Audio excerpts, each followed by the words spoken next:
This is Annie Fox for Family Confidential, Secrets of Successful Parenting.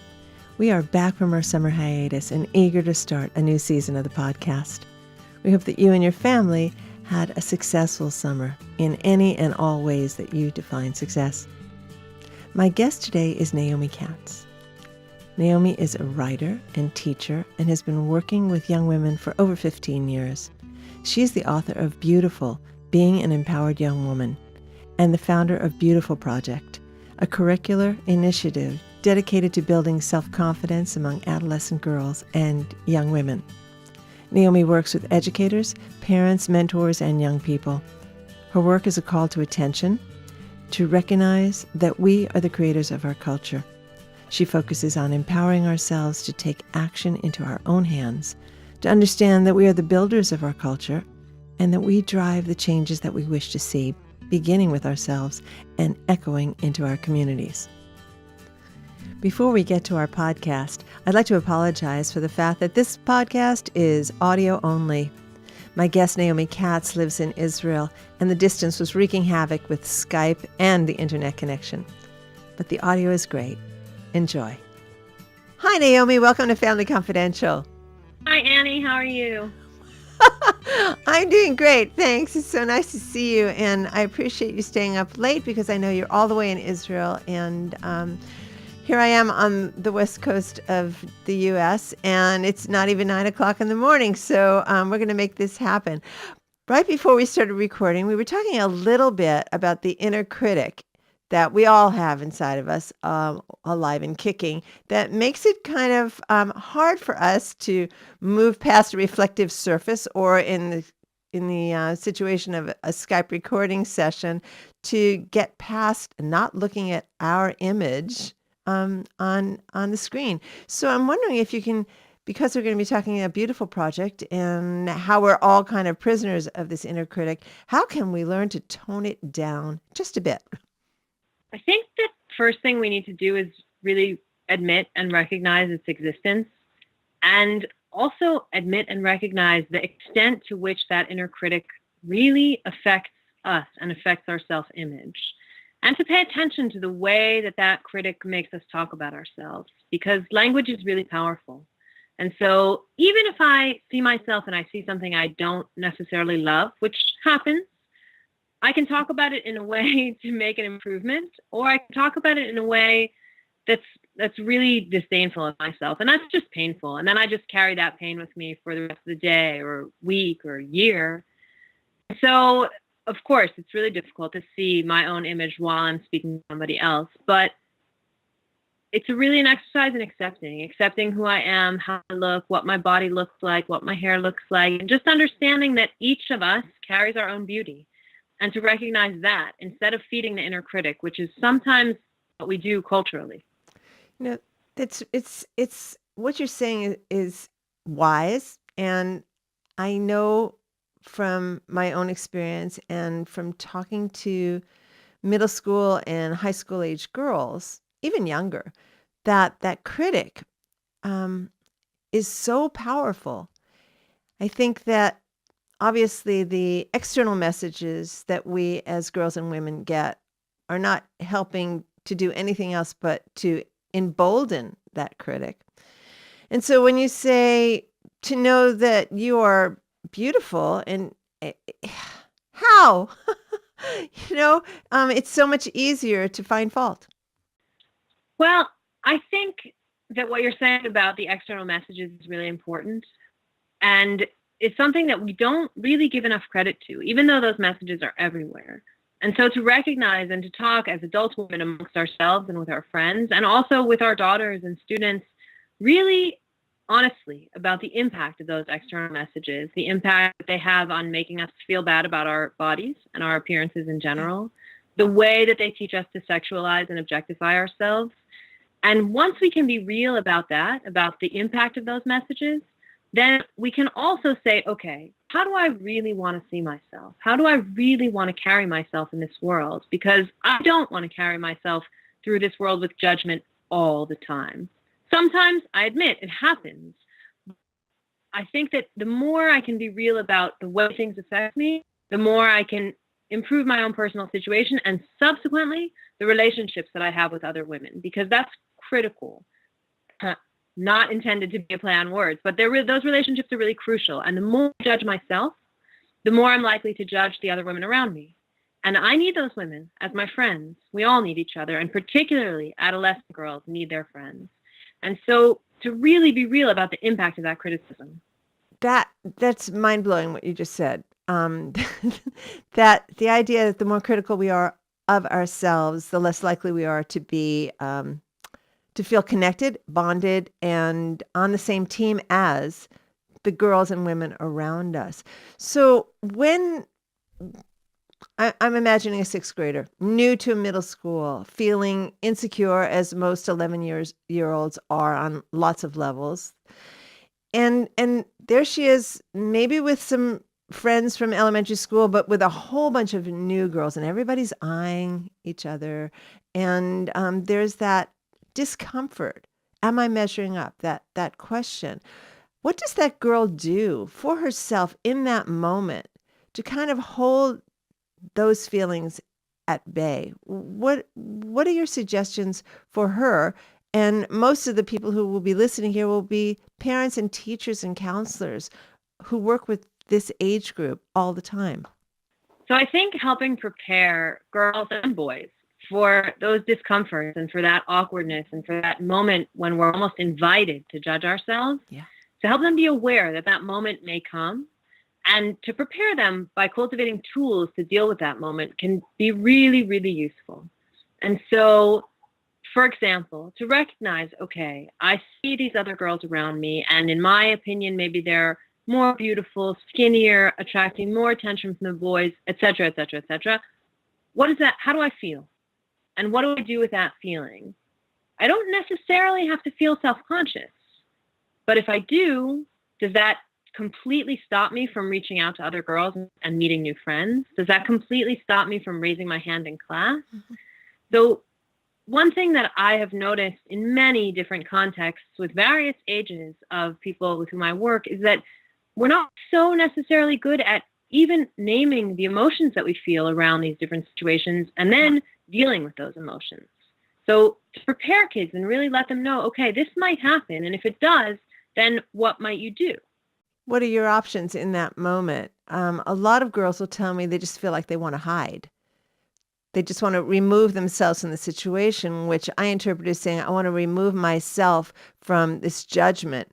I also find that it's interesting that middle school age girls and boys as well perceive maybe more judgment coming at them than there actually is. You know, I joke with them and say, I think what is often the case is that other kids in your class are so busy worrying about how they look, they are less likely to be looking at you.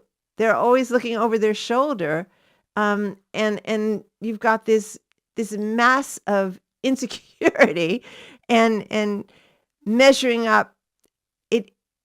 It's unhealthy to say the least.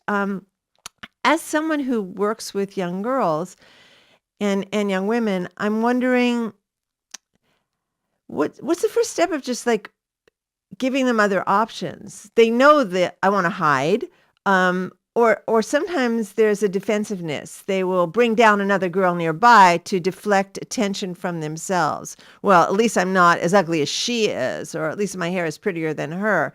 Putting other people down with the idea that will raise my self-esteem doesn't work. But the idea of there are other options. There are healthier options. There are options that actually can buoy your spirits and that you can get into the habit of going there instead. So how about some other options from the ones that we typically might go to out of defense or fear? Sure. I like to work with girls kind of looking at the situation on two different levels. One is the personal level. And in that moment where I want to hide, I want to shut down, I want to run away, to stop. We don't really stop that much in our society. We're always kind of go, go, go. And if we stop for a second, and I've worked with students teaching them different breathing exercises or journaling exercises, or really just taking a pause Even if it means, even if you're in school and in the middle of a whole situation of kids, just go to the bathroom and breathe for a second and remove yourself briefly from that situation to kind of recollect yourself. And in that place of recollecting yourself, connecting back to a set of tools that we're cultivating over time to be able to help you deal with that moment. And then that brings me to sort of the second level, which is that I really work with girls and women to look at the language that we use to talk about ourselves and understand the culture that we create around ourselves, because we create the culture in which we live. Absolutely, there are external forces and the media has a huge influence, but really, I create the dialogue in my circle of friends, in my family, in my school classroom, by the way that I speak and by the way that I interact with other people. And that's really empowering and strengthening to recognize that. Now you're talking about leadership.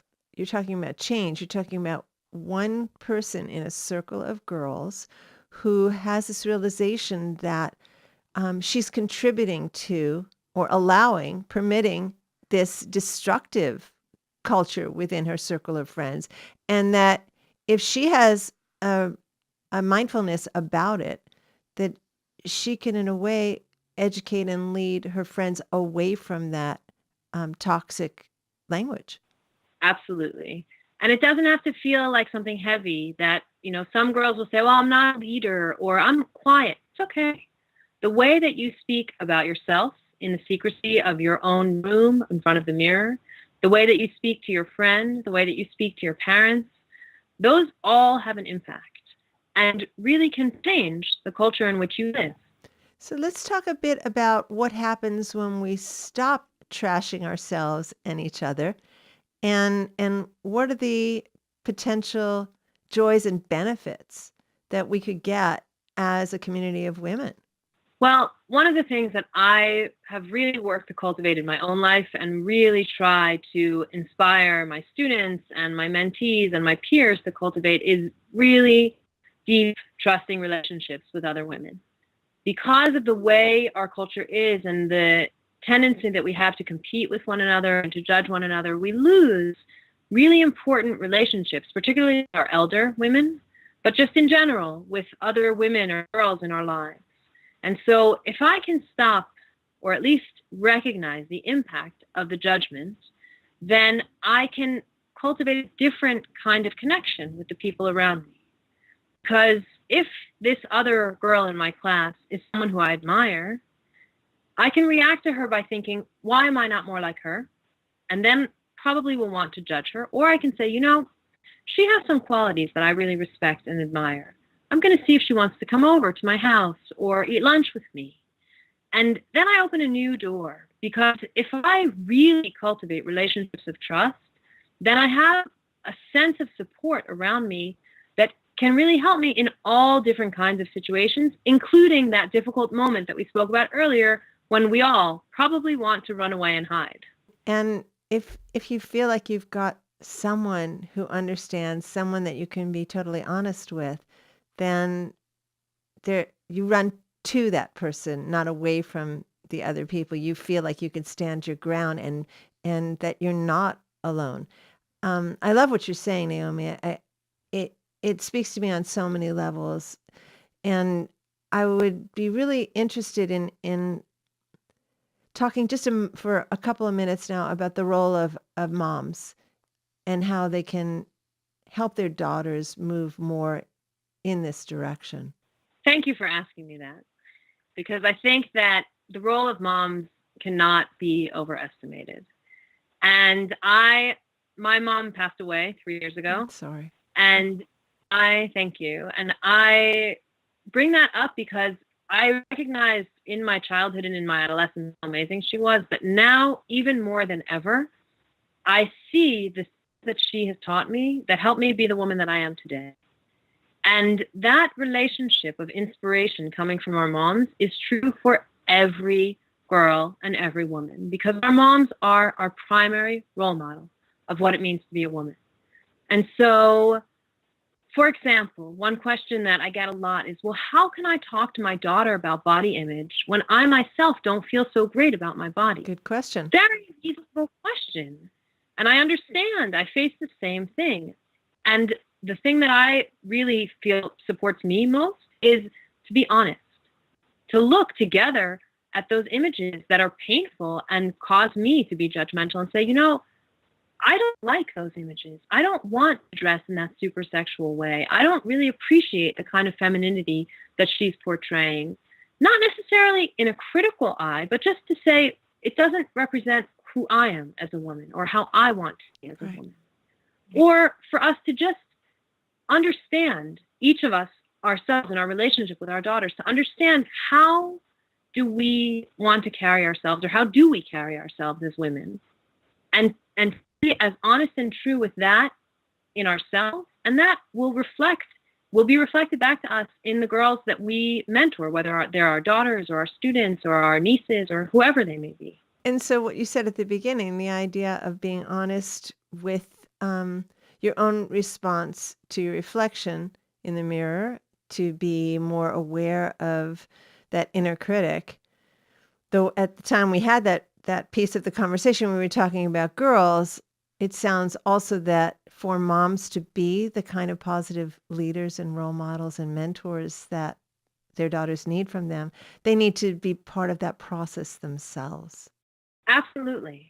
Because we're all affected by the way that women are being portrayed today. And the more we can talk openly with ourselves and with our friends, and here we come back to the kinds of relationships we as adult women have with other women, the more we can talk openly with others, the more we can talk openly with our daughters and with our mentees and with our students. And the same is true about what we were saying about relationships, because if I model close friendships with other women to the young women around me, they will recognize the value of that as well.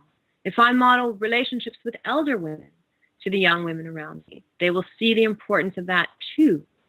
And another piece of it that I can't resist mentioning is the way that we initiate our girls into womanhood.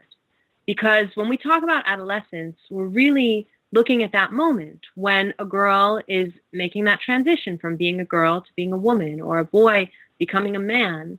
And in our culture, I wonder, what does that mean anymore? What does it mean to become a woman today? Does it mean to become a mom? Does it mean to put really sexualized pictures of yourself on social media? Does it mean to have a boyfriend or to have a girlfriend? So what kind of womanhood do we want to introduce our girls into, and how? That's a whole other question, and it's one that I would love to explore with you at another time, because what you just described sounds to me like, from motherhood to needing a boyfriend to posting sexualized pictures on social media, all of those have to do with other. And the idea of who we are as women while we're transitioning into becoming a woman should, I think, first and foremost, be a question of who am I, not in relation to other people, but who am I in relationship to myself? In relation to myself, and also in relation to my mom. What have I learned from her, and what qualities do I want to emulate, and what qualities would I like to be different? How would I like to be different from her? Yeah. And in that process, really understanding, how do I define myself as a woman? What you're saying, Annie, is absolutely true and really, really important to think about. Great. Okay, well, we've got just about another minute, Naomi, and in that time, I would love for you to give our listeners and viewers an opportunity to learn where they can learn more about your work on the web. Great, thanks. You can go and visit my website, beautifulproject.net, and I would also be really happy if any of the women who are listening want to participate in my next event, which is actually a virtual women's circle. You can find more information on the site, where we will talk really about almost the same issues that we're talking about today in this interview. What does it mean to us to be beautiful, and what does it mean to us to be a woman? And you can also check out the blog and various other aspects of the website, please.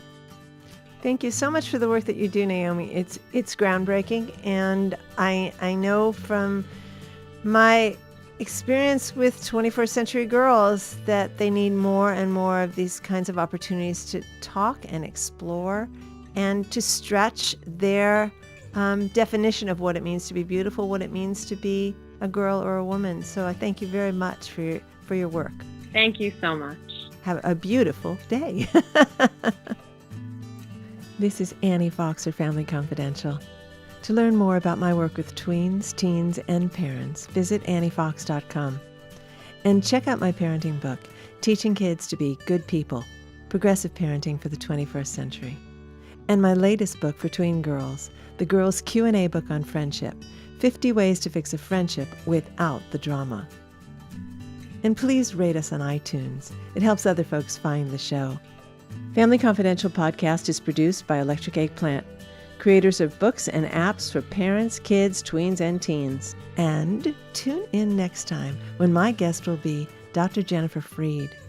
Dr. Freed is the founder of AHA, an organization based in Santa Barbara that improves attitude, increases social harmony, and bridges the achievement gap for teenagers. Until next time, happy parenting.